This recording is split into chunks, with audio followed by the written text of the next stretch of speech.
So thank you all for joining us. I was going to say this morning, but I have to say this afternoon now, don't I? Because it's just gone over the midday point. And thank you for kind of joining us for our Ingredients for Success Peer Networks event today. For those of you who don't know me, my name is Vicky Klamuka, and I manage one of the growth hubs, which is part of a collective of growth hubs, which is delivering the event today. For those of you who don't know, growth hubs provide business support to businesses within the region. And we do that in a number of ways, including webinars and workshops and events like this one, but also a whole host of other activities, including things like one-to-one business advice, grants and funding, and specialist programs. And the event today is focused around one of these programs, which is the Peer Networks program, which is all about the value of collaboration and learning from other businesses and from each other. And if you're not familiar with your local growth hub, there's actually 5 growth hubs across the region delivering the event today. And that region sort of broadly spans the kind of Oxford to Cambridge arc, which some of you might have kind of have heard, but actually the kind of region covered goes all the way from kind of the westerly side of Oxfordshire all the way out to the coast on the Norfolk and Suffolk coast, and kind of covers the counties of Oxfordshire, Buckinghamshire, Milton Keynes, Northants, Bedfordshire, Cambridge and Peterborough, Norfolk and Suffolk. So really welcome to all the businesses attending today from across that region, and contact details of the 5 growth hubs involved in the event will be on the screen at the end of the event. We're delighted to be joined by a panel of speakers this afternoon, including some of the local businesses who've participated in the programme already, and some of the kind of business support experts across the region who were involved in the programme. And of course, our keynote speaker and baking extraordinaire, Candice Brown, who's joining us today. Candice is probably most famous for her success on the Great British Bake Off, winning the competition in 2016, but she has gone on to establish a successful business in our region. And we've invited her along to the event today to share some of her business journey, including her own experiences with collaborating and working with peers in business. Now, we would have loved to hold this event in person, and if we had done that, perhaps we could have twisted Candice's arm to bake us some delightful goodies for the event. And we've kind of purposely put the event over lunchtime to kind of fit in with that kind of food theme and make everyone feel very hungry. But we thought, given the kind of geography of the people attending the event, that it might be a bit far to kind of get people from kind of the outskirts of West Oxfordshire right over to the coast of Norfolk in one place to do that. So instead, when Candice joins us to speak, we can all feel very kind of tempted by some of the delicious goodies and the sort of virtual goodies that we'll have on the screen at the time. But before we welcome Candice to share her business journey with us, we've got a brilliant panel of speakers who are going to join us and sort of tell us a bit more about the Peer Networks programme and kind of how it works and how it's benefited businesses in the region who've taken part in it so far. And in keeping with our kind of virtual theme, so we'll have our virtual goodies when Candice comes to speak, rather than kind of me explaining what the programme's about. To get us started, we've put together a short video of businesses and facilitators from across the programme, across the region, to kind of just tell us a bit more about it. So if the technology works, and Sam, I'll hand over to you for that, I'll put myself on mute and we'll show you a short video.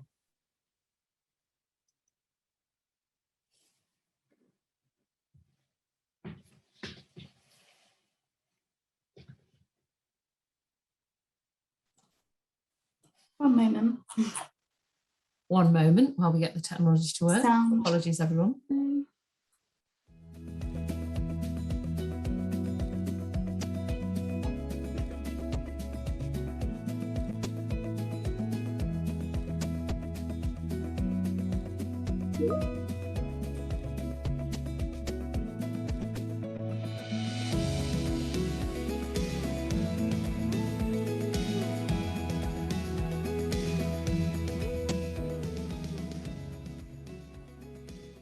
As a facilitator, my role is to guide business leaders through a series of 9 meetings where they'll meet like-minded individuals.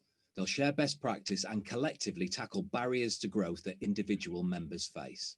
If you join the programme, these meetings will also allow you to grow and develop a trusted network of new connections across sectors that you may not ordinarily meet. A better group of enthusiastic, creative, innovative and passionate professionals with their own businesses, their own ideas across manufacturing, across professional services, across a whole variety of sectors you couldn't wish to meet. I met some incredible people of all different backgrounds. Each week we had a new topic or a lecture to learn, and I learned so much from these topics.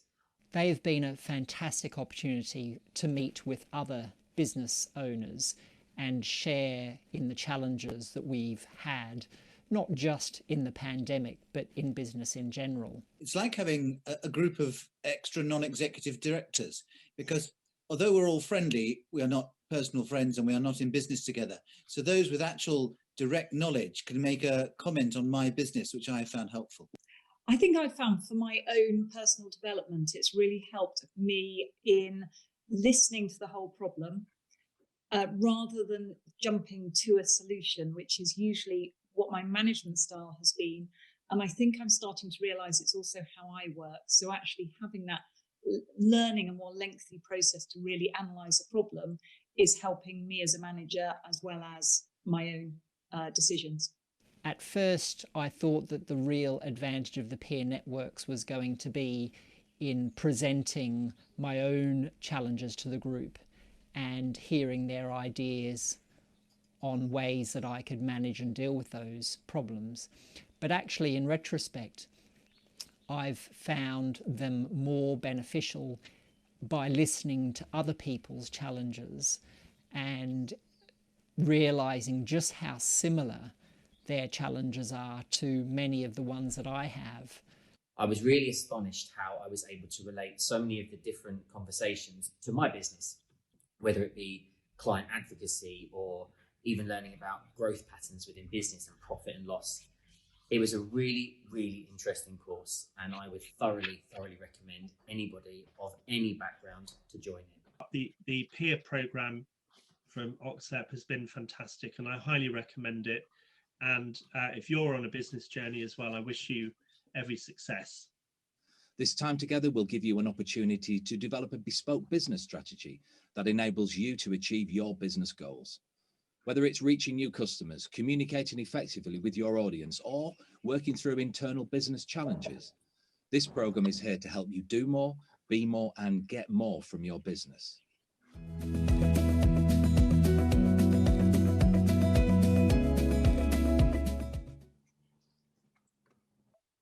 Thank you, Sam, for sharing that on the screen, and hopefully that gives a kind of window into kind of how the programme works and how some of the businesses that have participated in the schemes across the region have benefited so far.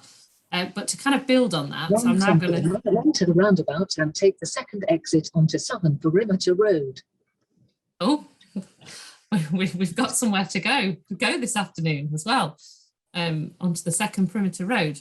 But on our way there, what we're going to do now is welcome one of the businesses who, in sort of live to the event this afternoon, who has participated in the programme, and that's Rhys Saunders from a company called Lick Me, I'm Delicious.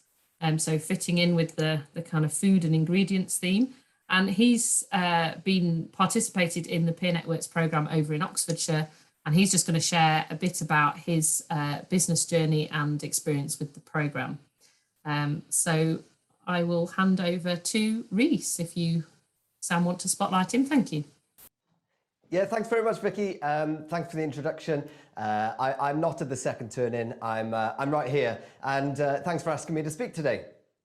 So, Lick Me, I'm Delicious. Yeah, I guarantee you're all wondering what on earth I'm going to be talking about over the next 10 minutes. Is it a hobby? Is it a proposition? Well, let me tell you before your minds start getting carried away. Lick Me, I'm Delicious provide you with incredible edible inventions and experiences For summer parties, Christmas parties, private parties, team events, product launches, award ceremonies, brand engagement campaigns, you name it, we'll do it. And we are based in Oxfordshire. Can I get a hands up who's heard of us before? Who has heard of us before? Yeah, a couple, but not too many of you. So I'll spend a few minutes giving you a taste of who we are, and then I'll go on to give you a flavour of our experience of the Peer Network programme. Who has seen Charlie and the Chocolate Factory?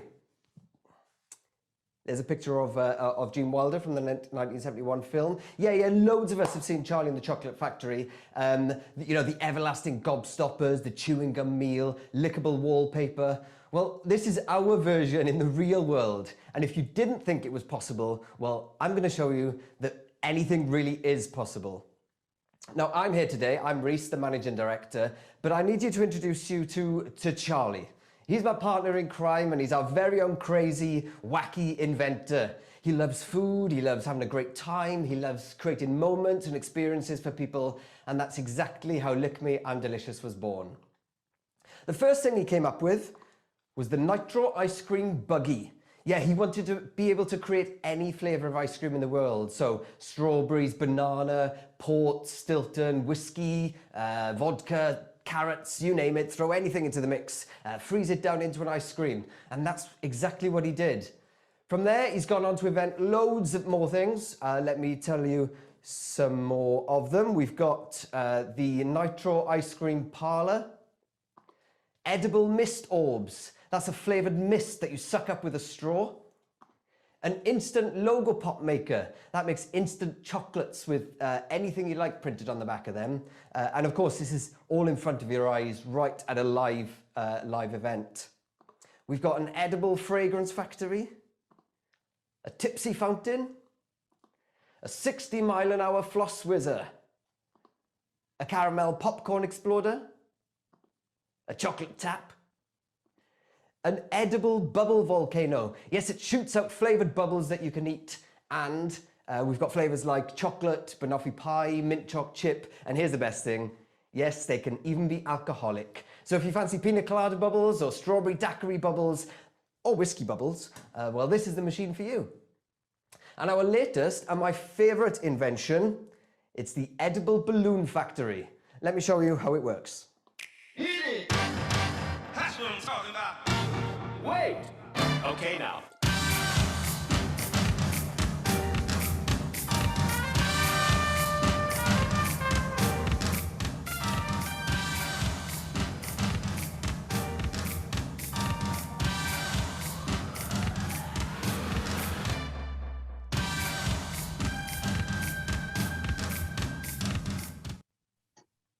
How cool is that? Isn't it everything you dreamed of as a child?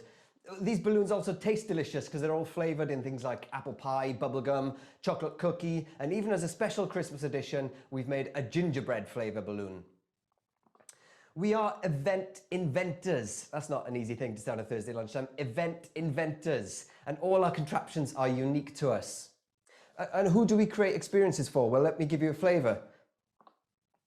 Google, Disney, YouTube, LinkedIn, Coca-Cola, Visa, MasterCard, Mercedes, Audi. And our popularity has grown internationally. And we're also doing virtual events now, nationally and internationally. We've worked with Arla's European division, Salesforce in the US and Canada, AstraZeneca. Anyone heard of AstraZeneca? We've worked with them across the world. They wanted to bring their teams together during this busy time for them. And of course, Intel as well. We've worked in countries as far as Russia, Israel, Colombia, and Mexico. Our virtual events include the Flavour Explorer experience. It's all about how we individually perceive taste and flavour and how that combines with our senses to build really cool food experiences. And also we offer the edible painting experience. And these virtual events have really helped us navigate through a tricky 18 months for the business. So we do lots of events, loads of events, around 250 a year. Let me give you an insight into a few. Ritter Sport approached us because they wanted to relaunch their product in the UK with a bang. They wanted to show their product off to big audiences over a number of days, and we worked with them to create an activation at a venue in Leicester Square. We personalised our inventions to suit their brand, including their own chocolate, making the chocolate square, and giving their customers a unique experience, making them feel special, and they absolutely loved it. Prava, they came to us and they wanted to get into people's heads. They wanted to be at the forefront of people's minds when they went to buy beer at the supermarket, and they wanted to deliver this experience nationally. So we came up with a Prava flavored edible bubble and a Prava sorbet, and we traveled up and down the UK sampling to anyone and everyone who wanted to try it. That's pretty cool, right? Now this is a picture of me and Charlie playing tennis with ice cream cones and a strawberry. I've got absolutely no idea why we're doing it, but we're at Wimbledon, and for the last 6 years we've been making ice cream for their hospitality guests. They wanted something more luxurious, so we installed a custom build nitro parlor, and that really gave a sense of a stylish, upmarket, exclusive experience. And we've been back every year since. As well as the big branded stuff, we also work with the smaller events, so birthday parties, celebrations, Christmas, summer, end of COVID parties, especially as families and friends. They've missed out on so many celebrations. We're working with some good clients at the moment doing just that. And we're here to help you make the day as special and as memorable as possible, you know, to have your very own Willy Wonka experience. Now, where does the peer networks come into all of this? Well, as a live events company, the pandemic hit us really hard. We went from a full order book and a forecasted record year to having an income of pretty much zero. We became aware of Oxlep because of the support they were providing, businesses like ourselves, and we were obviously most interested in the grants. But one of the recommendations was a fully funded peer networks program. And we had more time than usual on our hands. So Charlie and I joined the peer networks program, Charlie in one of the earlier cohorts and me a few months later. And I've got to say, for both of us, it was such a fantastic experience. And I've narrowed it down to about 5 reasons why it was good for us. It was an open and honest forum which allowed us to solve challenges in our business amongst a peer network group of business leaders with a diverse set of skills and views. As well as that, it was a learning experience for us, hearing about and supporting other businesses who had different business models to us, but they faced exactly the same challenges or similar challenges to us. And more importantly, how we applied those learnings to our business. Thirdly, it gave us some great one-to-one support. I personally used them as a chance to look at my own personal development and my leadership style. Number 4, in the 10 years of Lick Me I'm Delicious, I don't think we've ever really embraced or barely considered networking as a tool. The peer networks has actually been the basis of an ongoing marketing strategy for us that we'd not really explored before. And that's exploring the power of networking, both in the local area and beyond.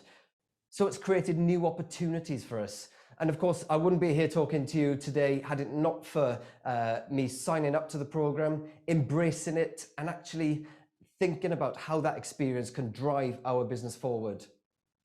And finally, it created long-lasting relationships for us. We're actually in close contact with another business who was in one of our cohorts. They're in the same industry as us, and not only have we been able to recommend each other's services to our trusted clients, but we've been able to lean on each other for support during one of the most important times in our industry. And we wouldn't have been in touch with that business had it not been for the peer networks. Now, I'd like to end this session with something a bit different and hopefully quite fun. I'm going to give you the chance to decide which invention Charlie should work on next. So I'm going to give you 4 options, and I'd like you to tell me on the chat which concept should we let him loose with next. I've done this with the guys at Oxlep. They've made their decision. I'm interested to see what Semlep decides that we should go for next. So shall we let Charlie loose with the 0-calorie food bike, edible wallpaper, a jelly bean waterfall, or edible food printing? Tell me on the chat which one of these we should go with next. Is it the 0-calorie food bike, edible wallpaper, the jelly bean waterfall, or edible food printing? Let's have a look. Wallpaper, jelly bean waterfall, wallpaper, jelly bean. Oh, okay, there's 2 clear front runners. Food bikes has been done. Okay, sorry. Edible wallpaper. Do you know what? Wallpaper is up there.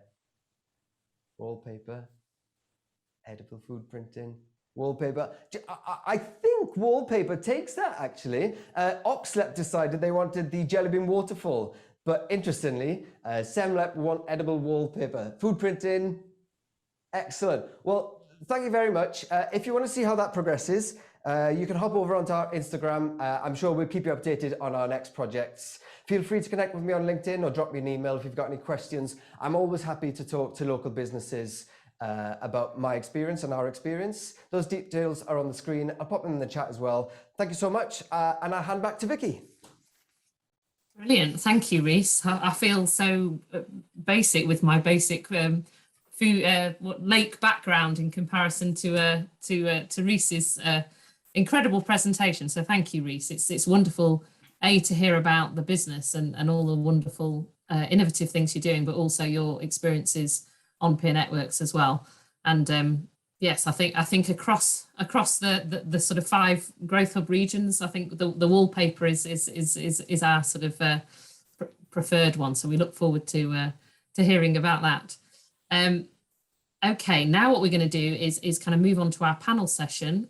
So we have got a few of the facilitators across the region, as well as Jason from one of the other businesses who's taken part in the programme. And I think if the technology works, Sam's going to kind of hopefully be able to spotlight all the kind of speakers on the screen. And I will just kind of introduce them to you while we're kind of trying to work out how to spotlight them. I think we in the future, we need Reese's help to kind of, to revolutionise the way that we sort of present online. Okay, great. Perfect. We've done it. We've got everybody on the screen. So first of all, I'd love to say a big thank you to our panel members for kind of joining us this afternoon. I'm going to let them introduce themselves in a minute, but one of the things I just wanted to say while they do that is we're going to kind of ask them some questions, find out a bit more about how the programme works. If you've got questions about the programme, please do be putting them in the chat while they introduce themselves. So what I'm going to ask each of them to do is to provide a brief introduction about who they are, their involvement in peer networks, and just for a bit of fun, their most challenging moment in business. And Elizabeth, let's start with you. Yes, I'm working in the Buckinghamshire Business First region, and I joined the Peer Networks programme last year. So I was lead facilitator in Buckinghamshire last year. So I worked with 3 cohorts of businesses, and in the same role again this year. So I'm just working with my second cohort of the 21-22 programme. So it's been a great pleasure to see people come through. In terms of my most challenging moment before I became an executive coach and facilitator, I worked in the arts, and I had the pleasure of being the chief executive opening the Waterside Theatre in Aylesbury, £50 million capital development. I wish I'd met Reese then. We could have done with you our opening, but it was one of the most challenging times in my career. There wasn't anything like peer networks around, but I did rely heavily on a fantastic network of supporters and people who helped me. So those principles were in place that I could experience firsthand there, but I wish there'd been peer networks too, as well as Reese. Brilliant. Thank you, Elizabeth. Tom, I'll come to you next. Hi, everyone. I'm Tom Young from Success Management. This is my second year in delivering the Peer Networks programme for the new Anglia Growth Hub based in Norfolk and Suffolk. In terms of my most challenging moment, I guess is probably when I started my own business, as making that decision to sort of go out by myself. And at that time, I was a managing director of a £42 million business making record profit. So it was a big leap of faith, but I'm so pleased that I've done it. And since then, in terms of challenges and obstacles have come up since, but I see it as part of the learning process that we go through in order to get to our end goals. So nice meeting you all. Brilliant. Thank you, Tom. Martin, joining us from the greenhouse today. Hi, everybody. I'm Martin Spuller. I'm an accountant, barrister, entrepreneur who now works at Cranfield part-time alongside my non-exec and investing roles. I've delivered, I think, I was trying to count, I think it's 70 people on about 6 or 7 cohorts of peer networks. And I was trying to work out which was my most challenging business moment. I think I was initially thinking it was when birthdays went bust and I lost £500,000 from my giftware company. But then I realised actually the most challenging business moment was when the alarm went off at 4 a.m. 4 days running for my warehouse, and I had to go and open up because otherwise the police wouldn't turn up. And after that fourth day, I think I probably could have happily burnt the whole warehouse down. So I think that was my most challenging, because for the fourth day running at 4 a.m, I had to get up and go out and have a look around a massive warehouse to try and find a sensor going off. So I think that's it, Vicky. Yes, I can sympathise. That wouldn't be the finest hour, getting up in the middle of the night to turn an alarm off. And last but not least, Jason. Good afternoon, everybody. Thank you, Vicky. So I'm Jason from Springfield Business Supplies. Owned it for 25 years now, and the biggest challenge in business is coming up with a solution to solve my I'll do it Tourette's syndrome. I think I'm working on it, and the counselling sessions that I've had through the peer group has been great, and hopefully in days to come I'll properly solve it. Brilliant. Thank you, Jason. And like I say again to all of the panelists, thank you for kind of joining us and joining in with this session. Like I say, if people want to kind of put questions in the chat that they'd like to kind of ask about the program, please feel free to do that. I'm kind of going to get us kicked off, if you like, with some kind of putting some questions to the panel. I'm going to kind of come straight back to you, actually, Jason. One of the most common barriers often to joining this type of program is time, and we all know that business owners can be time poor, and it's obviously a big responsibility running a business. What would your advice be to someone who would like to join but doesn't feel they've got the time to commit to it? Yeah, that's a good question to start off with. Thank you, Vicky. So time is probably one of our biggest enemies, but from actually doing the peer group, it enabled me to understand what actual time is really and what your decision-making process is.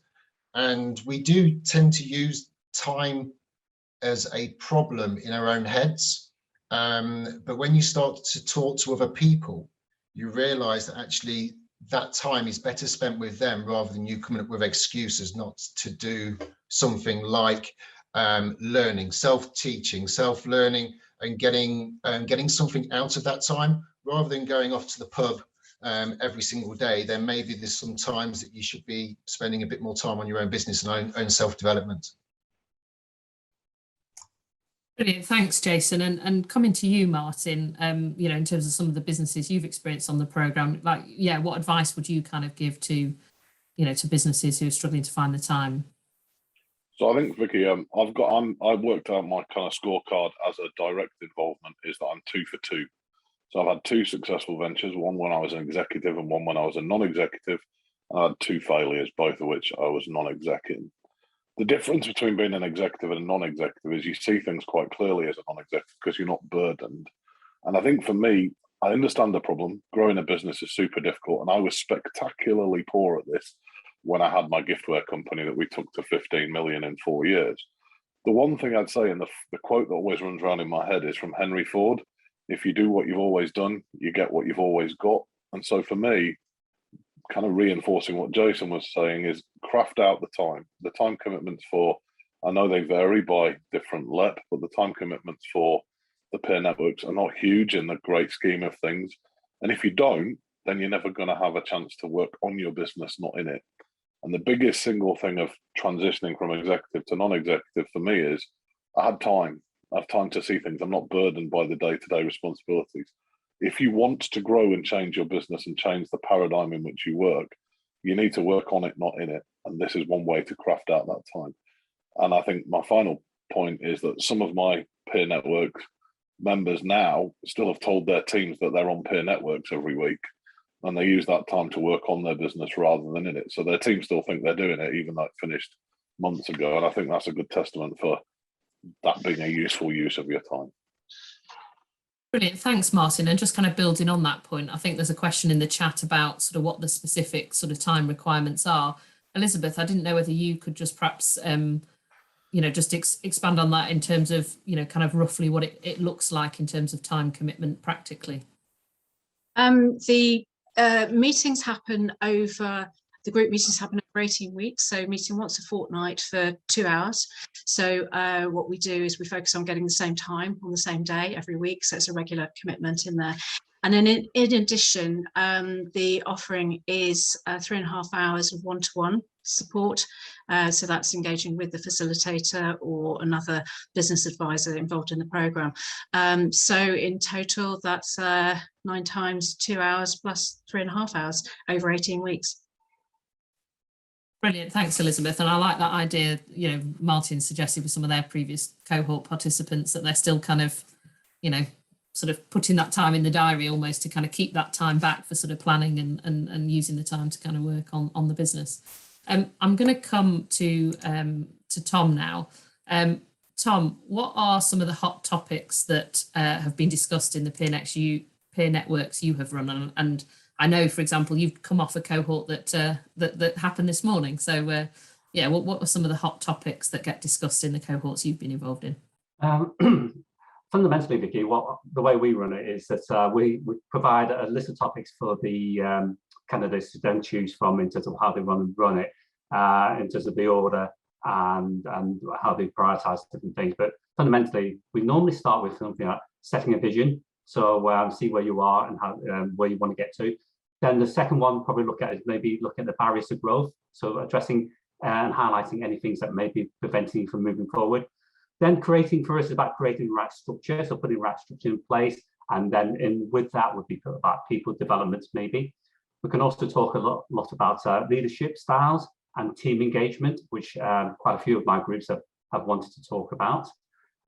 Likewise, tied in with that, which is something that we did this morning, was about setting the right culture for your business and be able to take the people along with you and on that set format.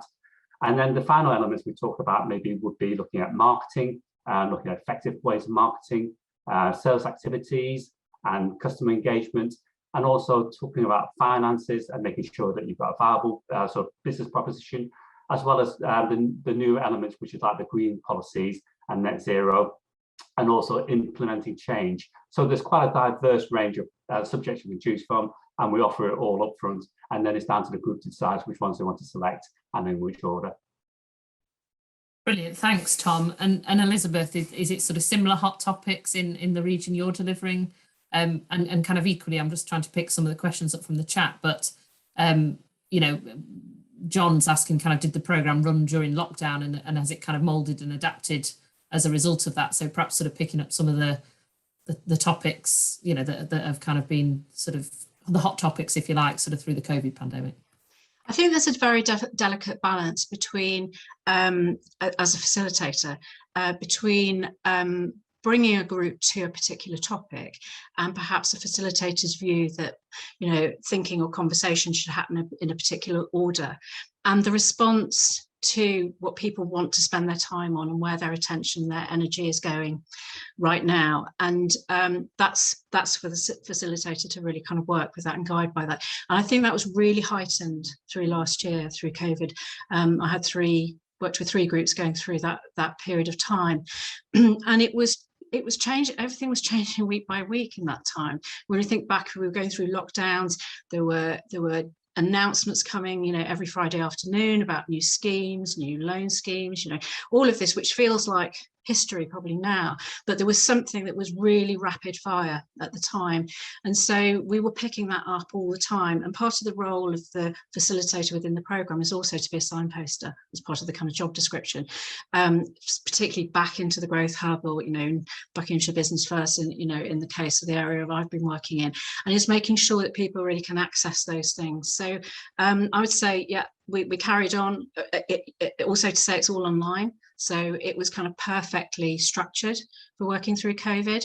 And I think the other sort of dimension that came out through COVID, and again, you know, we're talking about topics maybe very located in things around how your business operates, but, you know, business leaders are people. And I think, you know, that need for people to reflect on how they're really feeling and what that means for their leadership, what that means for their work-life balance, and, you know, all of those things. I mean, I certainly saw people, you know, grow a very, very strong network of support at a very personal level particularly through last year. And I think that, again, you know, part of the objective as a facilitator is to create a safe space where people can feel that they can do that, and you know, not to be overly dramatic about it. You know, there were people who were facing really critical decisions about their businesses, and they were able to share that and get the support that they needed. So, wide range of thoughts and answers there. Brilliant, thank you, Elizabeth. And that kind of segues quite nicely to one of the questions in the chat, which I think I'm going to direct at Jason. And the question is, why did you enroll on the Peer Networks programme? What made you sort of search for that additional support? Yeah, it is a good question. In the midst of the lockdown, whilst we were trying to change our business model, I did feel a little bit lacking of support from within my network of people that I know, and that network was very kind of closed in network around the industry that I'm in. And then just stumbling upon the Peer Networks group, it just seemed the right thing to do whilst in the middle of the pandemic. And 90% of our customers went home. I only had 10% left. It's probably just as bad for where the events industry was. Everybody worked from home. We didn't have any customers working in offices, and I needed that support, and that support was forthcoming from the network. And I needed to make changes within our business. We needed to evolve quickly. It wasn't a case of a revolution, but it was more a case of evolving quickly, and also come back to the self-teaching and the self-learning and the group. Talking to other people that are outside of my industry to be able to give pointers to me about what we should be doing within that business was massive. And so I learned a lot, but the main reason was the isolation at the beginning, and then that peer group helped me through that. Thank you, Jason. That's a really interesting insight. I'm going to kind of build on that and come to Martin now and just ask, one of the businesses in the video we watched mentioned that being in a peer network was a bit like having sort of non-exec directors for your business. So has that kind of been your experience in terms of some of the businesses that have joined cohorts you've been involved with? I'm not quite sure I'd go that far, Vicky, because that'd probably put me out of a job in my other side of my life. I think it's been really useful, and I think it varies massively by cohort. I know some cohorts really got on and took it upon themselves to maintain contact and have had lots of kind of follow-ups every month and are acting a bit like a board of directors. What I would say, though, is if it's not a full non-exec experience, it does two kind of things for me. One is it's a problem shared is a problem halved. People understand that they're actually facing similar problems, because as an entrepreneur, it can be lonely, because even if you're a part of a founding team, if you're not getting along well with your founder, and COVID particularly has brought stresses between different management teams, who do you talk to about them? You can't talk at home very often. It's quite hard because it's probably not the unbiased view you're looking for. And it's also good to share with other people who have similar experiences, realize you're not on your own. And I think the second thing is we clearly structure it slightly different to Elizabeth, where we have a content piece with a session afterwards to talk about how people are feeling, to get them thinking, is to get people thinking about different ways of doing things, because sharing experiences and having a range of different businesses with different industries, sharing that kind of best practice was super important. And for me, probably one of the biggest things was people got a bit of their mojo back by talking to each other, having a bit of fun. Because let's be honest, it's been, whichever way you look at it, an incredibly difficult period, and it's put a lot of strain on business owners. And so from my perspective, if nothing else, it was a kind of safe space to talk about things and share them. But I wouldn't necessarily go so far as to say a non-exec, but that's really nice of him to say that about his group. Brilliant. Thank you, Martin. Tom, I'm just going to come to you, just sort of building on what Jason said, really about, you know, kind of how sort of joining the program had kind of really helped in a time that was quite sort of isolating and kind of feeling quite lonely, sort of running the business. Just in terms of some of the participants that, you know, that you've experienced, you know, how's the program helped participants to use the program as a sounding board to gain ideas and solutions from others?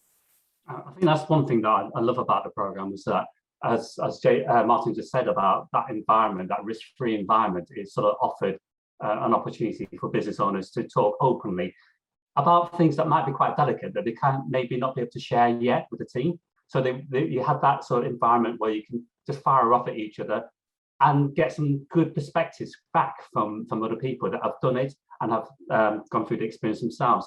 And importantly for me is really, there's a lot of elements whereby people are happy to share the mistakes they've made in the past so that you don't have to make them going forward. So having this sort of environment where you can share and learn from each other is really, really good. But again, picking up on what Reece said in his presentation earlier, the other thing about having this sort of this board type feel to it is that you've got great opportunities to network and open up new business opportunities. And certainly one of the things that I found in the sort of 8 cohorts that I ran was the fact that there's a lot of people are working with each other, partnering with each other in terms of exploring new opportunities, whether that be on supply issues, whether working together on identifying potential new suppliers, or even new markets as well. So for me, this sort of peer networking environment creates you that opportunity to talk to people, meet people, share your thoughts, learn from others in a completely risk-free environment. Brilliant. Thank you, Tom. I think we've probably only got time for one last question before we kind of move on to Candice. And we've got a question in the chat from George, which is that, you know, he kind of already operates with a couple of businesses along with some colleagues that provide that kind of sounding board role. So what could peer networks offer to him? So this is a question. Perhaps I'll kind of go to Martin first, and then I don't know, perhaps whether Elizabeth or Jason perhaps want to add anything into that, and then I think we'll that will probably be we'll probably be out of time. But Martin, what would you kind of say to George in that? I think each peer networks is different, Vicky, but I think from my perspective, if you've got a couple of sounding boards, that's great, but then there's lots of other experiences you can listen to.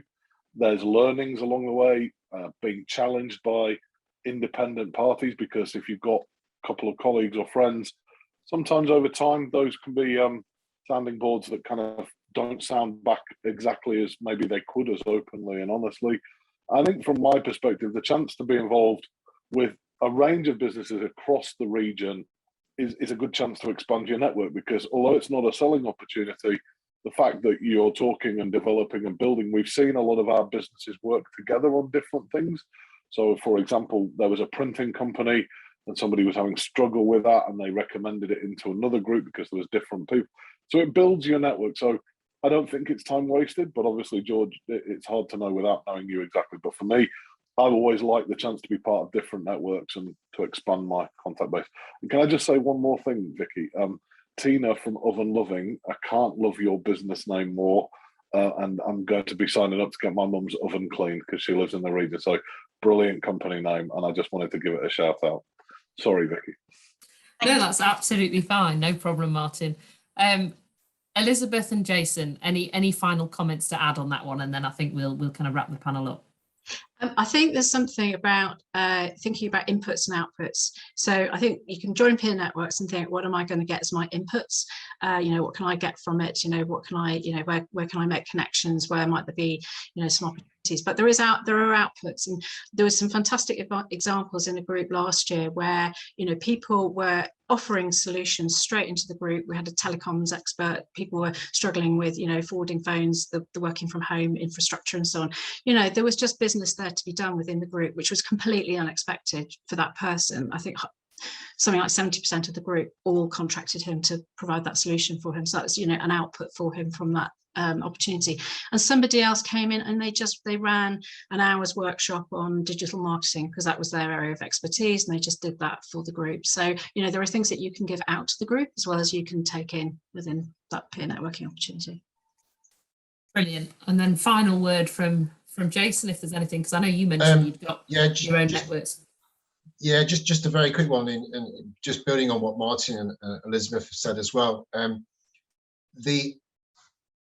Having those people around you within your own business, directly to George, and having them as sounding boards is great, because you need those sounding boards, but you can be very blinkered sometimes within your own industry, and within your own businesses.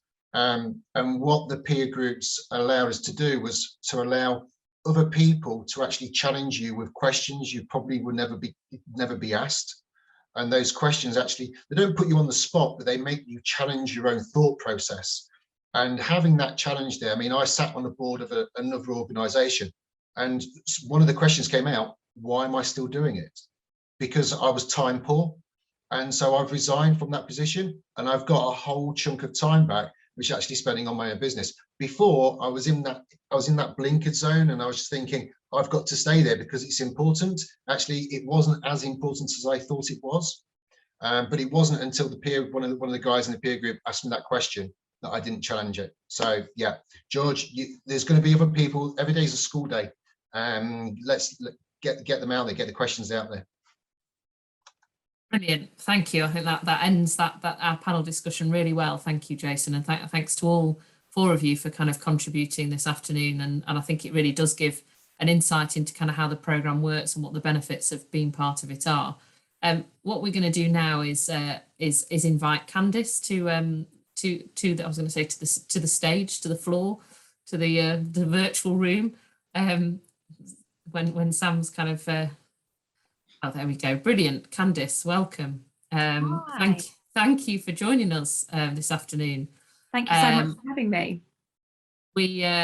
Candice, we are delighted you've joined us this afternoon. I think you're going to tell us a bit about your kind of own journey, your business journey, and perhaps some of your own experiences with kind of peer support and working together with others. So Sam, I'm sure you can kind of unspotlight me for Candice, but I'll hand over to Candice. Thank you. Hi everyone. Well, this is a bit different for me. So loved hearing all your sort of your stories and your experiences using sort of peer network and things like that. This is something that obviously previous career and sort of career now is probably something I use then, I use now, and the benefits of it are just huge. I've been invited along today to talk about sort of my business and how my business uses sort of, I suppose, sort of peer networking and troubles that I faced or we faced, and probably everybody else in the last sort of 18 months, 2 years, because I think it is still kind of forever growing. So I'm just going to move I like to say I'd baked a nice snack for myself, but I hadn't. That was a protein bar because it was the first thing I had, and I really didn't want my stomach to grumble midway through me having a chat, because that has happened before several times. So and also had to direct, so if you can see my sort of artwork, I do apologize. I was trying to work out how to not get a swear word in, but it has got a bit of a swear word. I'm going to try not to swear today. Apparently that's how all good business owners run their business anyway, by doing lots of swearing internally and externally. So yeah, also I'm not very IT literate. I have created a PowerPoint presentation. I feel like I went back to my full-on teaching days by making a PowerPoint and putting slides and things on. I'm hoping it's going to work. I've never shared a screen before. This is where probably the business and things like this probably ties in quite nicely, because you can ask people to help you with things like this. You can ask people to do things like that for you, or give you advice of the best ones to use, or how to send it, or how to do that. And that's probably one of the things I use most. I am not ashamed of asking questions. I'm not ashamed of going, I can't do that. I'm not ashamed of going, I don't want to do it. I've got no interest in it. If you could just help me, that would be amazing. And I think having those links and being able to do that is a really powerful thing. You kind of, I suppose, as a teacher, you saw sort of kids would worry or not ask questions and things like that. And I think having a trusted network of people you can ask those questions. So when I sent it through this morning, was it okay? Does it work? And things like that, having it checked. And I know Sam has said, do you want me to do it? I am going to try my very, very best. So just a little bit about me if you don't know. So I am looking down because I have actually made notes. I'm not like I've tried to get myself all prepared. Quite nervous about this because you guys all run incredible businesses, and the Link Me I'm Delicious is just, I'm obsessed with it. I need an edible balloon machine on a daily basis, I think. Okay, for those of you who are kind of unsure who this rambling person is, my name is Candice Brown. I am probably best known for wearing lipstick. Joking. There is that as well. But I won the Great British Bake Off in 2016.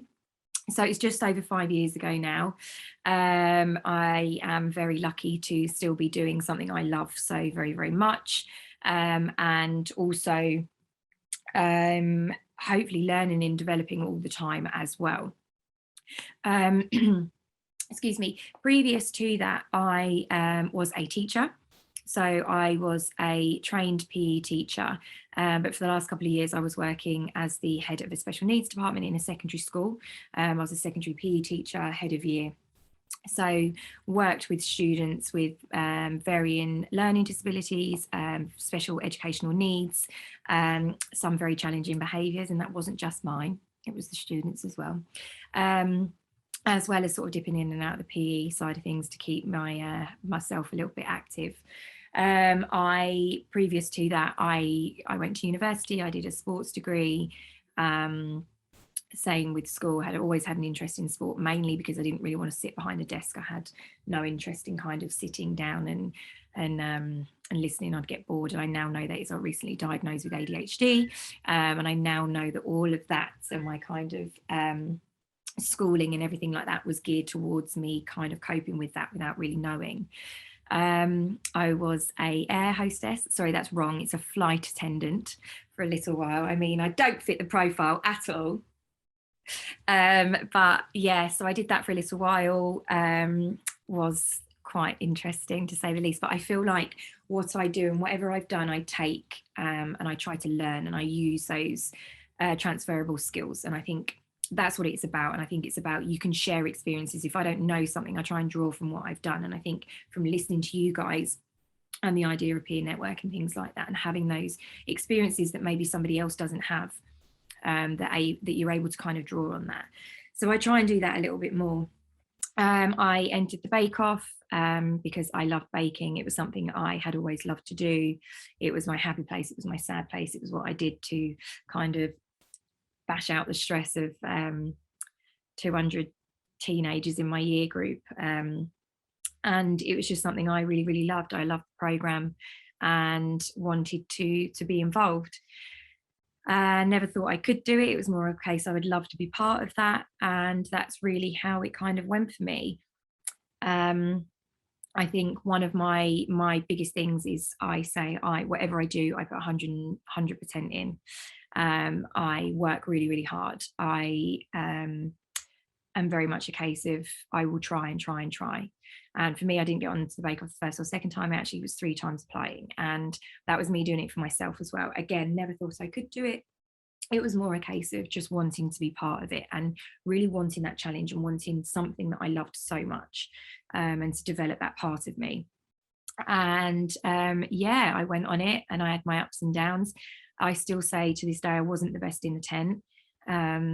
But what I did do is I tried the hardest, I believe. Everyone tried hard, and I'm not taking that away from anybody, but I put everything I had to, and I knew I had to because I wasn't the best. I knew I had to utilize and draw from other skills that I had, whether that was presentation, whether that was literally throwing everything but the kitchen sink into it. I mean, sometimes I think I even tried to do that. And yeah, it led me to the final, which I won, which kind of takes me quite nicely, because it's quite nice to kind of see. So I'm just going to share with you so you can see. I mean, what I did try and do was do sort of, this is me trying to share this screen now. Oh, can we see that? Oh, yes. Yes. Look at me go. Hang on. Okay. Sorry, if I go quiet, it's because I'm concentrating. So obviously this was me, this was my very first picture. You'll probably notice as we go along and different bits and pieces, I am like a chameleon. I change continuously, whether it's hair, lipstick, everything like that. And I think it's probably something I live by my business rules as well. It's got to be ever changing. It's got to be adaptable. You've got to be able to evolve. I love that word. I think it was Martin that used that word, actually, the evolving. And I think as people, we evolve, as we learn, as we grow, but businesses need to be able to do that as well, whether it's a little facelift or a renovation, which again, I will talk about as well. So this was me at the very, very beginning with my red ice or pink icing and a very dark lip.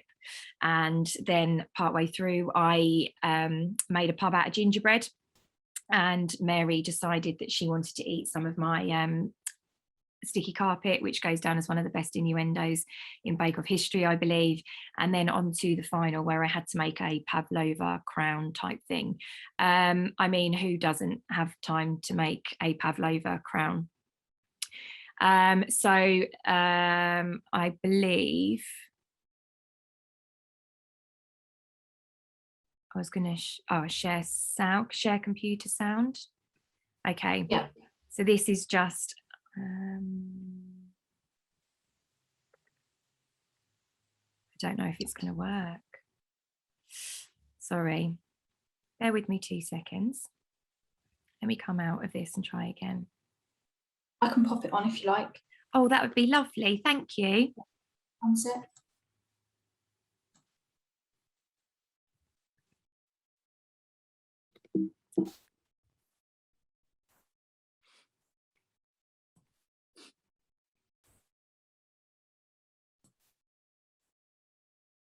Sorry, this is where I'm so rubbish.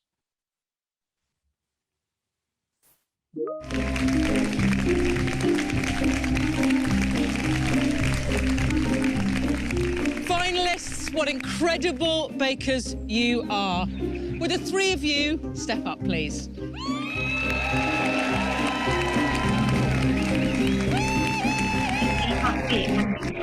Oh, Jane's gone. Jane, Andrew, Candice, Mary and Paul I've managed to do this very wrong. After a lot of deliberation, that the winner of the Great British Bake Off 2016 is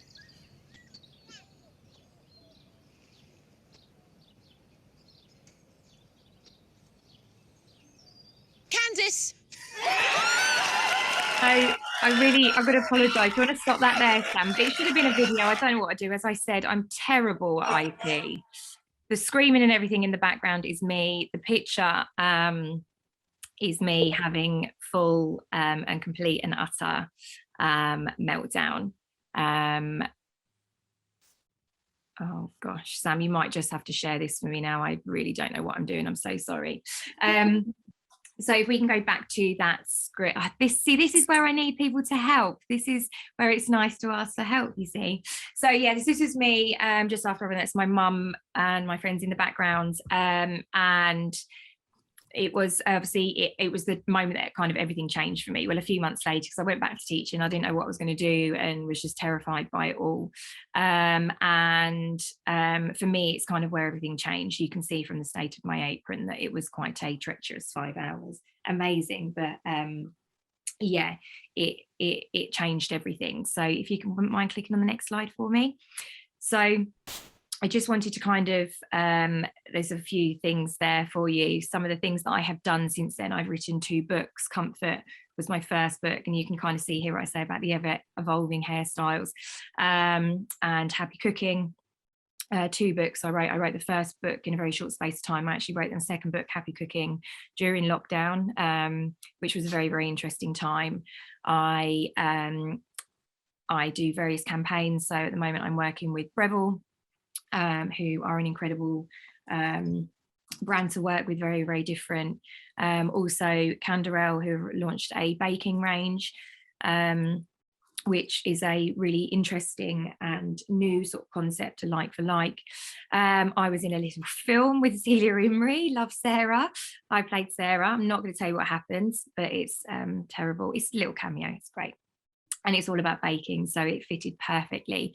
And that picture of me bending over looking in pain was my second trip or trek for Copperfield. So I've now completed 300-kilometer treks for Copperfield, the Himalayas. We did the Southwest Coastal Path, and September I completed 100 kilometers Scottish Highlands. So if people wonder if it is hard, that is my face. That was, someone took a lovely picture of me doing that. I have rescued 2 dogs. I've just done a lovely campaign with National Adopt a Dog Day. I write recipes for the Sunday Times and The Dish.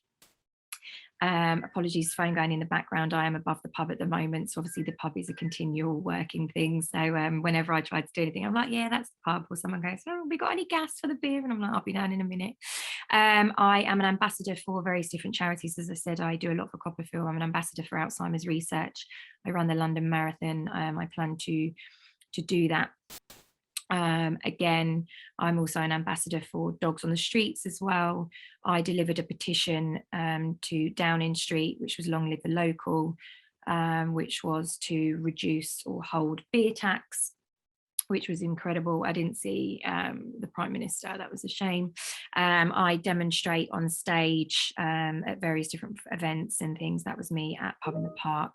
I also went back, I promise you that is a cake, a lipstick cake up the top. I went back and I did a New Year version of Bake Off because I loved it so much, and made that. As you can imagine, that went down very well and took quite a lot of giggles.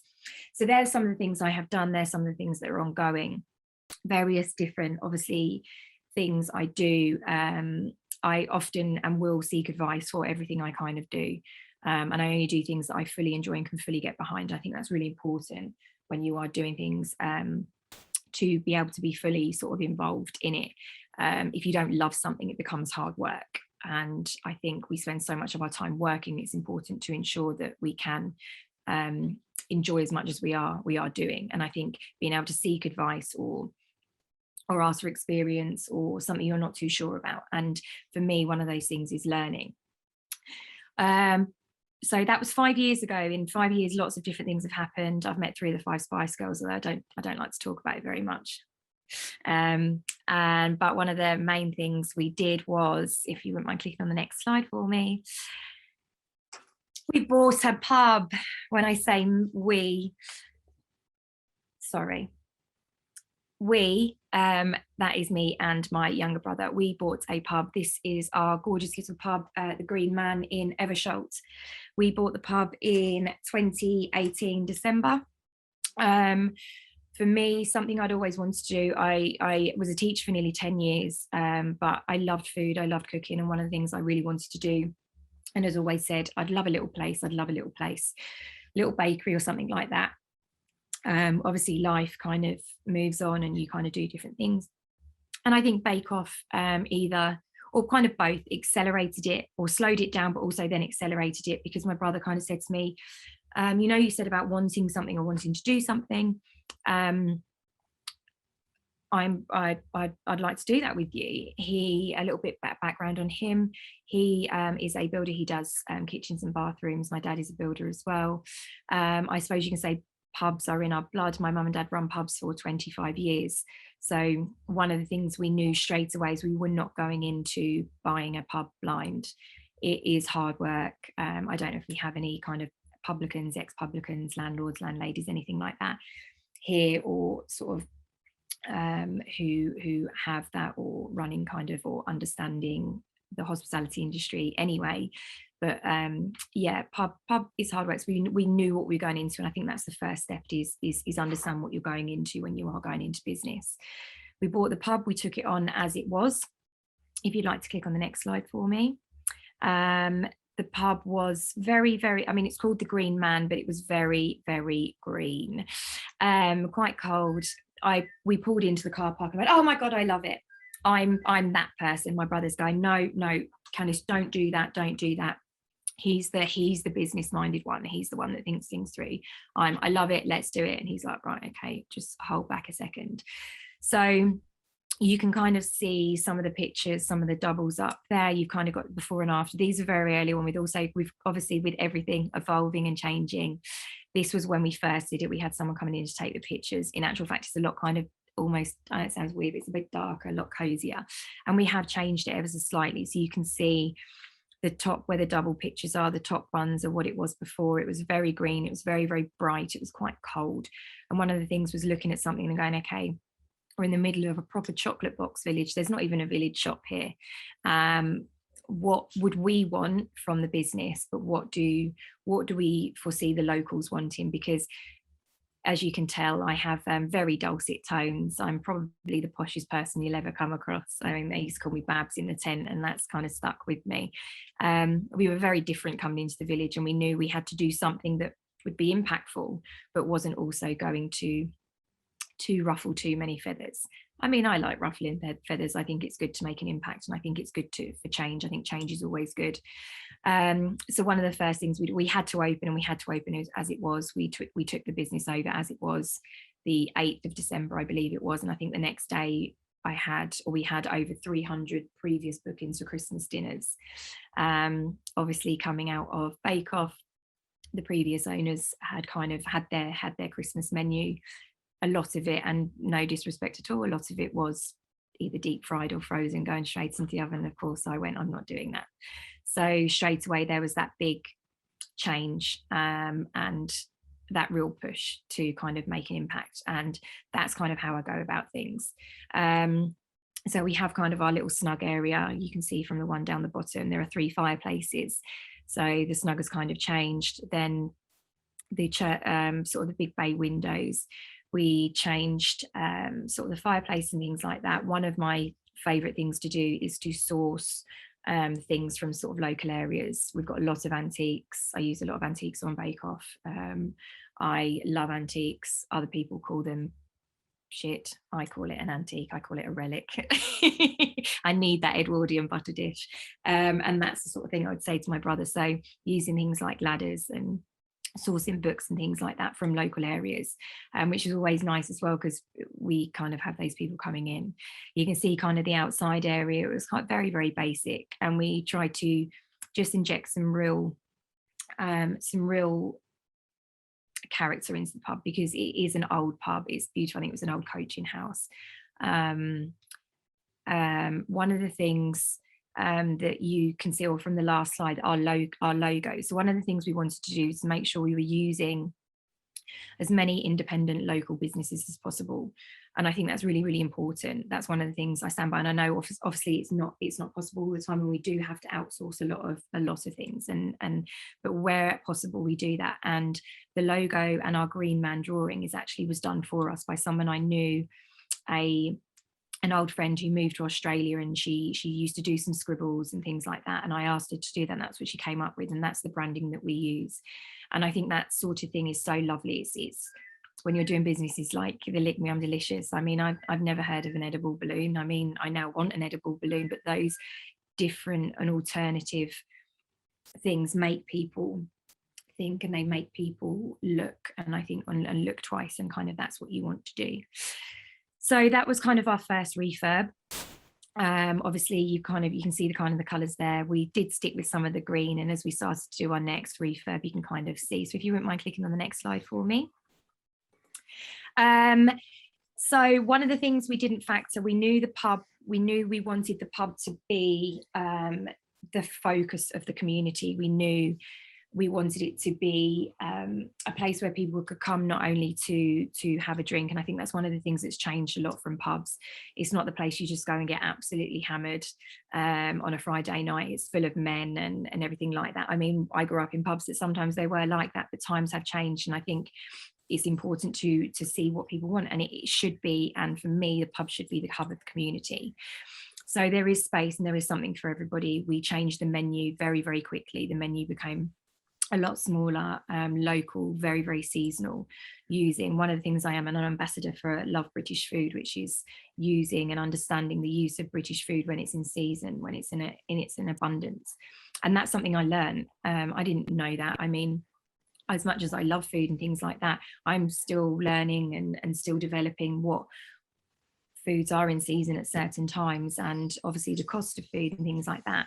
But also that side of things I am terrible at. Like I said, my brother is very, very business minded, and I think it's important to source that. We have conversations, we're very, very different. I drive him absolutely mental, because to get me to sit down for any amount of time and to concentrate is a feat in itself. Whereas he's like, boom, boom, boom, let's get that done, let's do it now. And I go, yep, I'll do that. And then 2 weeks later says, have you done that? And I go, yep. Spend a lot of my time going, shit, what was I supposed to do? But that's where partnerships work. And I think outsourcing that. We also have a great team, which I'll come on to each show. But one of the things, obviously, you can put a business plan together. We'd been open a year almost to the day. We sat down, I remember sitting down in that sofa by the window, and we uttered the immortal words, we should do a year party, because we opened at Christmas, we shut in January for 3 months, and we reopened in March with our first sort of renovation. We should do a year anniversary party. And I think the next day we were shut. So for the global pandemic, so when you're planning for a business, I know you should have planned for every eventuality, but I don't think anyone planned for a global pandemic. And I think it was, was it Martin was saying, or Jason had said, 90% of the customers went home. Obviously hospitality, that was the same. You couldn't have people in, so we had to think fast. We started doing takeaways, so we did takeaway and delivery menus. You can see some of there. So we did roast dinners, we did pies, asparagus. We had a lady down the road who had abundance of asparagus. She had an asparagus farm and nowhere for it to go. So obviously there was a lot of asparagus dishes that we were kind of developing with, and that's those links, creating that. It was Mother's Day, it was Easter. So rather than obviously doing that, we did our Sunday roast, but obviously using my skills and my social profile, which I think obviously we need to not be ashamed to do as well. I did afternoon tea boxes. You can see down in the bottom, we had cakes and savouries and sausage rolls, which were all linked to the pub. Everything we do, we try and have a link. And they worked really, really nice, and they worked really well. You can see down at the bottom, so some of the villagers have got animals, and they were goose eggs that were drawn on for us, for me to use, and they were dropped in, and that kind of sharing. I did care parcels for, so that's cake all wrapped up to go in care parcels that people from the village were delivering to the surrounding areas for people that couldn't get out. That's me and my very fetching Crocs. We delivered, I think I did 100, I think it was roast dinners to one of the local care homes one day. I did some online cooking and things like that. So it's about being adaptable, and that's what we had to do. The first month, sorry, I'm very aware I'm probably going to overrun, so do sort of bear with me. I'll kind of go through. I think, as you said, one of the discussions there was one of the worst moments, and I've got 2 in the business so far, and one of them was not being able to pay the staff wages that second month of lockdown. Thankfully we do have a small team, and we kind of said to them, I mean, I sobbed, I couldn't speak for crying. Was that ever an intention? I mean, I think we are probably, as business owners, you're always the first ones to go, okay, don't worry about me, it's everybody else. But to be able to tell your staff, we can't pay you this month, can we pay you some, can we pay you the next month? But what we did is we had to make it survive. The pub is mine and my brother's. It had to survive, so we did all of these things. Some of them worked well, some of them didn't, some of them were throwaway, well, not throwaway, some of them were kind of one-offs. The Mother's Day and the afternoon tea boxes, people go, oh, wow, that's amazing, that's been delivered to my door, everyone's really happy. The background they don't see of that was 2 to 3 days of baking and pulling all-nighters from me doing that myself to ensure that we had kind of money coming in. But they're the things to be able to do. And outsourcing as well, so using local kind of florists and things like that. So if we just go on to our next slide, please. Oh, there's me having a little dance with my Crocs and my delivery. So I think some of these might have been gifts. Again, like I said, I do apologise for my uselessness. Maybe that's something I need to learn on. I'm just going to reshare it, Candice. If you carry on, I'm just going to reshare it. Yep. It's gone a bit odd my end. Sorry, no, that's probably me. So obviously with that we utilize local and we spoke about sort of that local support and things like that from the local community, and also suppliers and things like that, because things did change hugely. We weren't able to get things in that we'd normally had. I mean, we had a nightmare with potatoes one day, or for a couple of weeks, because obviously things weren't being farmed properly, and we are in quite a heavily farmed area. So one of the key things as well is to ensure that having those conversations. And I, for one, this peer network program would have been perfect for me then, because at that point my brother's saying, what should we do? I'm saying this. And at that point, when it was kind of us, had gone from being a bigger team with a manager and everything like that, literally down to 3 people wanting to survive, that peer net would have been amazing to be go, okay, what can we do? But what I did was kind of outsource my information through other chefs, through other people in the community. What are you doing? What's worked for you? How is that going? Obviously as well, big plans for a second renovation. We built a huge extension on the back of the pub. Of course, during a lockdown, when you've got no money coming in, but it was started and it had to continue. So as you can see there, the pictures have slightly changed, but what you now have is, so where those beams are now, that area has opened up, and we now have a big, huge, beautiful area. You can see kind of outside, we've lifted the patio. You can see it signed from the outside. We have these big bifolding doors. So what we looked at was actually the pub very much is it's a destination pub. We don't get a huge amount of footfall, so we had to think about, why are people coming? Are people going to drive 20 minutes, half an hour to come for a drink? No, you can get food and things like that, but we needed that space. So what we did is we looked at this extension, luckily having a brother and a dad, and my brother having obviously lots of friends in the local area who are incredible tradesmen to kind of help. We were able to build this. So you can see down at the bottom, I thought I did put a better picture in, so I do apologize. So we have kind of the greenery wall where there is a second bar, and it's a big open planned almost restaurant.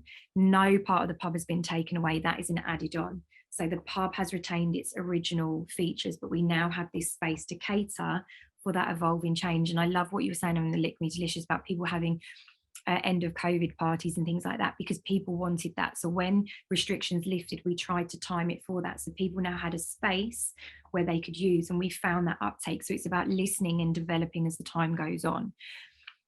Second worst moment in business time was at Christmas, when they went from restrictions to lockdown to going from area 2 to area 4 in some weird Hunger Games situation.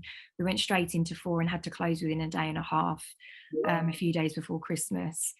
We were fully booked for Christmas bookings. All the food had started to come in. The announcement goes out, and within 10 seconds you're getting people ring demanding their refunds and things like that. Q having £416 in the account, and me crying to my brother again and asking, what the F are we going to do? And him saying, for once, Candice, I don't effing know. You can see it makes me even emotional speaking about it now. But we got our heads down and we got on with it. There was nothing we could do. It was what we were told, and the same with you. But again, as businesses, you go, right, okay, what are we going to do to survive? And again, we started changing. We did those things, and we really pushed on with, obviously, with the extension. When we were allowed to open, we opened outside and we changed things. Having those conversations, I was able to draw on local business advice and things like that, but also I tried to and took advice from some of my chef pals, and Tom Kerridge has been a huge source of information and has been a great friend for me, the Tanner brothers, Stephen Terry, and so on. So actually using obviously local, regional, but also at me able to outsource, because for me, I am learning continuously. Before we opened the pub, I went down to Tom Kerridge's, the coach, and I spent some time in the kitchen there learning. And I think that's important. And peer networks, can you share your learning? Okay, I don't know this. Can I come to you for a couple of days? Do you want to come to me and share that learning? And because that's important. I don't know it all. I don't pretend to know it all. Sometimes I'm not sure I know anything, but I think it's important to learn. You can see some of the food we have there. I just sort of brought up a few menus. I like a little thing. So our menus, as you can see, we have our all with our kind of our writing on and things like that. Christmas menu is all very in keeping. We try and keep everything kind of together. Seasonal menu, the menu changes every 3 months with the seasons. One of the things we have, Joe's Loaves. She's a local lady. She does the best sourdough. I have no interest in making sourdough, I'll be completely honest. I'm not even sure I'd try because I keep killing the starter, but we have someone local who does that incredibly. When we did Pub in the Park, we used her sourdoughs, we promoted her, and I think that's that important thing. We use Woburn County Foods, who is a local butcher and supplies food. We had to change recently because one of the people we were using locally wasn't working for us, and that is okay. Have those conversations, tell those people, let them learn as well. We use Collins, who's a distributor through Northampton, and sort of, again, branching out sort of regional and national British charcuterie. So having something a little bit different there. And we try and keep that really, really apparent on our menus as well. Again, supporting charities and things like that that are integral to the hospitality industry for us, and creating those links. We offer invisible chips on the menu, which all proceeds, you don't get your chips, so they're fat free and everything like that, but all the proceeds go to hospitality action. It's creating those links and ensuring you're supporting others as well. If I could have the next slide, please. I am promised I'm nearly finished. This led us on to probably one of our biggest moments for us. It was the Stuff of Dreams. Nightmares in the run up, but the actual Stuff of Dreams. We took our little green man to Pub in the Park. I don't know if any of you have heard of it. Tom Kerridge is probably an incredible one to talk about this. He started Pub in the Park with just Marlowe, with some, I think, 6 foodie restaurants, Michelin star and everything like that. Last year, obviously previous to that, it should have been the year before, but obviously COVID, we were able to, he asked us to take our pub there. So there's the Little Green Man alongside Michelin star restaurants serving our food, a reflection of what we do and how we do it. You can see we have the Eversholt sausage roll. So we were trying to keep that in, and again, keeping that all there. There is me and my brother. I'm not sure what I'm doing standing like that. I think he'd said to me, can you sink down, because I'm a little bit taller than him, which he hates. And there is our incredible team. We now have a great team of chefs, an incredible manager who is so business minded. To be honest, he would have been better coming on and giving you a talk about the business and things like that. But for me to understand, and I learn from him on a daily basis, he says, right, okay, we need to do this, this and this. I can apply my skills within what he does. And the team is ever evolving. You've got Steve and Terry sneaking in the background there, of course, who again have become, we learn from each other. We share those kind of advice. And that is on an, I understand that's obviously not accessible for everybody, but across the board, going to do those local things and swapping over and doing maybe like work experience and things like that. But we had queues, and I just wanted to kind of show you there. On the end of the 3rd day, we'd sold out of, we had sold out of everything. They were our 3 dishes. We were using sourdough, our Eversholt sausage roll, something we do in the pub, our chips and gravy, remaining that and being true to what we were. And as you can see, we had queues. There is a little video on there. I don't know if it worked, but you kind of see that we do have the queues and things like that. That's just that top one in the left corner. I don't know if it will. It might work. You can kind of see, if no one's ever been to the Pub in the Park, it's an incredible event for hospitality. But this is when I think I stood back at one point and burst into tears to see people queuing and eating our food alongside the handmade flowers and the Hardwick. And it was a wonderful experience. But hard work and perseverance has led us to a point where we're able to stand side by side with people, in really high-end people, and I still can't quite understand or believe that. And it is still just that ever-evolving and ever-changing. If we could have the next slide, please. Okay, so just literally just to finish, as you probably understand, the social side of things is so important. We do have that's our Instagram page. You can kind of see there, we have our food, we have Hallgarden who supply our wines and things. They are a local company. They come in and they do evenings and things like that. So actually we encourage the customers to learn. Again, we've had bottomless brunches and things like that because we've listened to what people want, the demographic. People love a brunch. It's not my thing hugely, but people loved it and they come along. We had a local guy, Don plays sax. He come in and he played the saxophone, and again sharing that, and we have had him back, and we're also using someone that he knows as well. So creating those links. Martin was saying about almost that kind of creating like a chain of trusted companies and people understanding who you've used and know that they are good and they can be trusted, and creating that chain of trust and usage. We've got a bonfire night coming up. We've got wreath making and things like that, so we're using it to sort of cover different areas. Again, sort of using that's Instagram, we've got Twitter, the website there. I don't know if you click on it, it'll come up, because again, like I say, on my computer it did, I blame that. But on there we have all the information about the pub is changing. We have our menus, we have things about the staff, and we have everything on there, so you can see the links, you can see things that we use, things that's going on. And I think that's so important, just to keep people aware. And I think what was really nice, just listening to you guys as I finish up, about sharing those concerns and advice, because I think during lockdown, had I had that, or had I had this, I think I probably would have shed a few less tears. I think it's like I said, building those kind of networks. And I think, as Jason said, the network you can be in can be quite closed. And I mean, it was me and my brother, and we do butt heads, we're siblings, of course we're going to butt heads. Having a network that you can outreach is so important, who have different opinions. I mean, I'm not always going to seek advice from hospitality, because actually I might seek advice from someone running a bicycle shop, because actually something that they are doing is working really well for them. And I think understanding that's really important. Again, Martin saying about having really unbiased views and people having unbiased views is so important, because you can sometimes, I think, get so involved in no, this will work, this is what I want to work, and actually sometimes I go and I'm like, oh no, I don't like the way that's happening, and that shouldn't happen. And Chris, our manager, will go, no, if we do it this way, this is the best time for that to happen.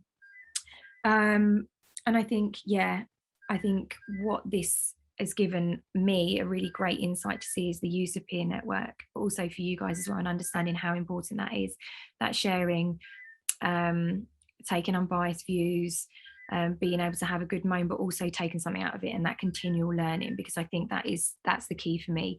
As an individual, I learn and I evolve, whether it is personally, and things change, whether it is in a business way, it's listening, it's understanding maybe trends and things like that. What works for you, what works for other people, and also not being ashamed to go, do you know what, shit, that did not work, we're really sorry, we're going to try again. Or going, okay, dust yourself down and go, right, that was a real arse up, we're gonna go again. And I think a lot can be taken from that. But yeah, thank you so much. I'm really sorry I have massively overrun. Has anyone got any questions at all? I'm really happy to ask. What's the best way to get in touch, Candice? We've got a website, so you can drop me an email, you can drop the pub an email, you can drop the pub a Instagram as well, so it's the Green Man Evershot. You can drop me an Instagram message as well, and that's probably the best way, because then I can forward you on to the right people, because Sophie's incredible with the social side of stuff, Chris is an incredible manager and things like that, so we can do that. Difficult time, yeah, if you would ever like any knowledge to help out about chocolate, I mean, you had me at chocolate, I mean, thank you. And this is why this is so amazing, like I'm already know who I want to speak to and who I want to go to, just from sort of me doing this. I'm probably, I feel like a little bit of a fraud, coming on here and trying to talk to you about businesses, and sometimes I feel like we're winging it, but actually sometimes you learn a lot from winging. Thank you, Stuart. Yes, I'm sorry, I've really rattled on, so people do need to go. Does anybody have any questions? You have a selection of cake at the Green Man? Well, apparently the puddings are all right here. Yes, we have daily cake, and the puddings are all mine as well. And again, we've got a great team of chefs, which wasn't great at the beginning. We've gone through quite a few, and at the moment we've got a great team of chefs, and we've got a Bassie who is learning, and I take time and I spend time within the kitchen, and I have my recipes on, but also then allowing me to let go of the reins a little bit, and someone else to put a dessert on as well. So yeah, great cakes, puddings, and also just if you want stuff, let us know, because people say, oh, we'd love that, and I go, okay. A selection of cake, expanding the business to different locations. Josh, that is a great question, and you know what, absolutely, when we started, that was the thing we said, do we want just this pub and to stop here? No, we want several. We don't want to, we don't want it to be a brand. We don't want to turn tables and things like that. That's not what we are. We want it to be time and people to come and stay and things like that. And of course, we kind of said 5 years, we would love our second place. It's probably extended a little bit because of that little thing called COVID again, but absolutely, we would love to. We would absolutely love to. I think it's one of the things you should always look forward and should kind of look to expand. I mean, I might be bald by then, but who knows? Louise, do you have any time to cook for yourself or running the business? No, I do get in the kitchen as much as I can. The chefs find that interesting. We spend a lot of time working on sort of the new menus and the new menu development and things like that. So yeah, I will always go in. I mean, it's always helpful for them when it's mid-Sunday service and I decide that I'm going to develop a new recipe and they're literally telling me to get out of the kitchen. But yeah, I do. And obviously I fill in if it's on need, if I'm needed to work on the bar, if I'm needed to clean, if I'm needed to help prep. That's one of the things. I would never ever do anything I wouldn't ask somebody else to do, and I think that's really important in business as well. Very, very hands-on. I mean, I'm dressed today and I'm actually fully dressed. I'm not just top dressed as well. Normally people come in and I've got no makeup on, either a onesie or a pair of dungarees, and they go, oh, this is not what we were expecting. I go, yeah, it's because I was cleaning the toilets half hour ago. But yeah, I try and be as hands-on as possible, and I think that's important. A recipe to get the best out of Jaffa cakes. Oh, why make Jaffa cakes when you just get them out of a box and they're fine? Actually, we had to do that week one on Bake Off, and there's that whole, it was cake week and they had cakes. The Jaffa cakes was a technical. So, I mean, I know Bake Off have a great recipe, but you know what? I'd just get them out of the box, if I'm honest. Life's too short. When you were talking about snacks, I was like, my favourite snack's a cheese string. So I'm one to talk. Brilliant. Thank you so much, Candice. And I think, you know, it's really evident from what you've shared, you know, just how, you know, the passion that you put into what you do. And I think, you know, actually, I mean, it made me a bit emotional at one point, you know, when you were kind of sharing the story of the kind of 2 lockdowns, and, you know, just credit to the businesses around this, you know, who've joined us today, but around the region, you know, it has been an incredibly difficult 18 months, you know, particularly in the hospitality and retail sectors, and, you know, incredible resilience and innovation that you guys are, you know, are where you are today, and what you've put into achieving that. And, you know, I think if what we can do and achieve through some of these sort of peer networks group is, you know, provide that environment to really help our businesses to thrive and survive and grow into the next, you know, to the next phase and you know, over the next few years, then I think we, you know, that's what we kind of want to do and achieve, really. We've probably come to the end of our time. So thank you for those. Probably everybody's feeling feeling very hungry as well, having seen all those lovely pictures of food. And I am fortunate because I don't live very far from the Green Man, so I'll definitely be looking to come and visit. But what we've just put in the chat, just to kind of end off, is kind of just the links to express interest in the Peer Networks programme across the region, just depending which area you're in. So the links to all 5 areas are in the chat. So, you know, please do kind of get in contact. Sam will also just put on the screen just the kind of contact details of the growth hubs that have been involved. But I just wanted to say before we end, just a particular thank you to Candice and our other speakers just for sharing some of their story and their wisdom with us this lunchtime. It's certainly been you know, really beneficial for me just to kind of, you know, hear from, you know, sort of hear how the program's benefited, but also just hear from some of our inspirational businesses. So particular thanks to sort of Reese and Jason and Candice, and then our facilitators, Tom, Elizabeth and Martin. Thank you so much for being involved. And yeah, we've recorded the event, so we can kind of send that out to you guys afterwards with kind of some follow-up information about the programme. Do encourage you to kind of get in touch with your local growth hub about it, and enjoy the rest of your afternoon. And hopefully you've got something equally as exciting for lunch to go to rather than my box of Jaffa cakes. But thank you everyone for taking part. Thank you so much, and just also a huge congratulations to everybody. And just, it is a massive team effort, and as I say, I come on here to talk, but actually it's not me, it's everybody else. And the same, obviously, like you guys, the hard work and everything, how people have evolved and how people have, I think, been so resilient in a really, really tough couple of years. I think it's just testament and just well done, and it makes me very proud to be a businesswoman, but also be part of a team who have enabled my and our business to continue, as you probably feel the same. So well done, everybody. I feel very, very privileged to speak to you all, and very, very humble, but also a little bit of a fraud, because you are all just incredible. But thank you so much for having me. I really, really appreciate it. Brilliant. Thank you so much, Candice, and to everyone who's joined, and hopefully we'll see you all again soon. Take care. Enjoy the rest of your afternoon.